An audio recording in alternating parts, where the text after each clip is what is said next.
بسم اللہ الرحمن الرحیم نحمدہ و نصلی و نسلم علی رسول النبی الکریم الصلاۃ والسلام علیک یا سیدی یا نبی یا رسول اللہ الصلاۃ والسلام علیک یا سیدی یا نبی یا حبیب اللہ باب الاستئذان و آدابہ اجازت لینے اور اس کے آداب کا بیان قال اللہ تعالی یا ایھا الذین آمنوا لا تدخلوا بیوتا غیر بیوتکم حتی تستأنسوا وتسلموا علی اہلہا۔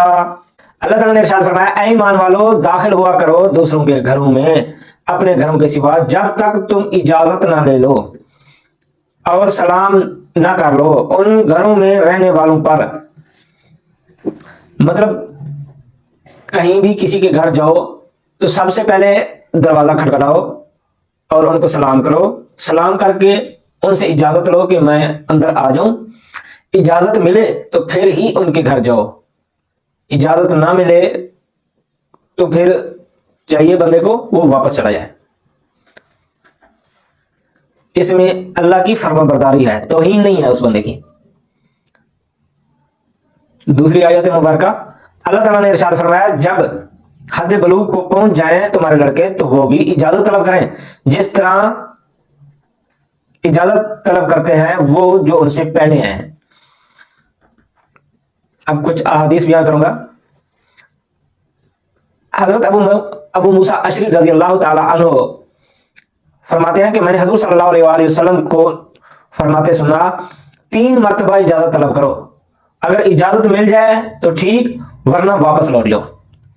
اجازت نہ ملے تو اپنی توہین نہ سمجھو کہ میں ان کے گھر تک چل کے آیا ہوں اور اجازت نہیں ملی تو میں زبردستی ان کے گھر جاؤں گا، نہیں، یہ اللہ اور اس کے رسول کی نافرمانی ہے۔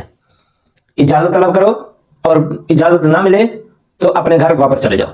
حضرت سعد بن سعد رضی اللہ تعالی عنہ سے روایت ہے کہ حضور صلی اللہ علیہ وآلہ وسلم نے فرمایا اجازت طلب کرنے کا حکم آنکھ کی وجہ سے دیا گیا ہے، کیونکہ جو نظر بندے کی ہے، وہ گھر میں جو خواتین بیٹھی ہوتی ہیں، چاہے بیٹی ہو، چاہے بہن ہو، چاہے ماں ہو، تو وہ کبھی کس حالت میں، کبھی اکیلے گھر میں جب بیٹھی ہوتی ہیں تو صاف ظاہر ہے اس کے سر سے دوپٹہ اترا ہوتا ہے، یا کسی حالت میں بھی بیٹھی ہوتی ہیں تو بیٹا بھی آ رہا ہے تو اس کو چاہیے کہ وہ پہلے دروازہ کھٹکھٹائے، آواز دے اور پھر اندر آئے۔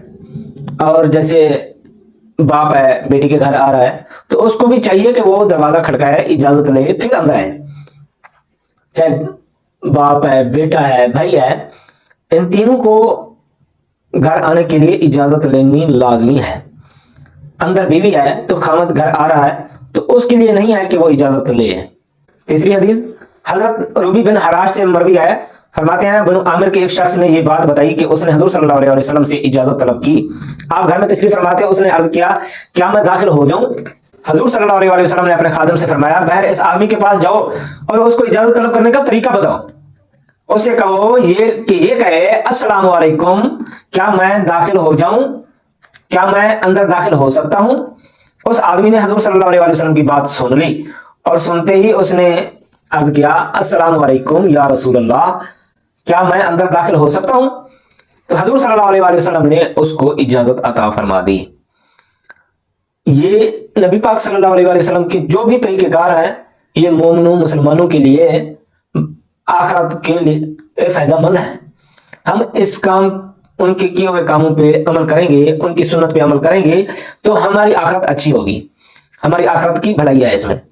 ہم ان کی سنت پہ عمل نہیں کریں گے تو ہماری دنیا بھی خراب اور آخرت بھی خراب، ہمارا ٹھکانہ پھر جہنم ہوگا۔ تو اس لیے اللہ تعالیٰ نے فرمایا ہے میرا محبوب اپنی خواہش کے مطابق نہیں بولتا، جو وہ منہ سے نکالتا ہے وہی میری خواہش ہوتی ہے کہ وہ یہ بولے تو وہ بول دیتا ہے کہ میرا محبوب اپنی خواہش کے مطابق نہیں بولتا، وہ میری خواہش کے مطابق بولتا ہے، میری رضا پہ بولتا ہے۔ تو نبی پاک صلی اللہ علیہ وسلم کا فرمان اللہ کا فرمان ہے۔ 5ویں حدیث ہے حضرت قلدہ بن حمر رضی اللہ تعالیٰ عنہ سے روایت ہے، فرمایا میں نے حضور صلی اللہ علیہ وسلم کی خدمت میں حاضر ہوا، میں اندر داخل ہوا اور سلام عرض نہ کیا۔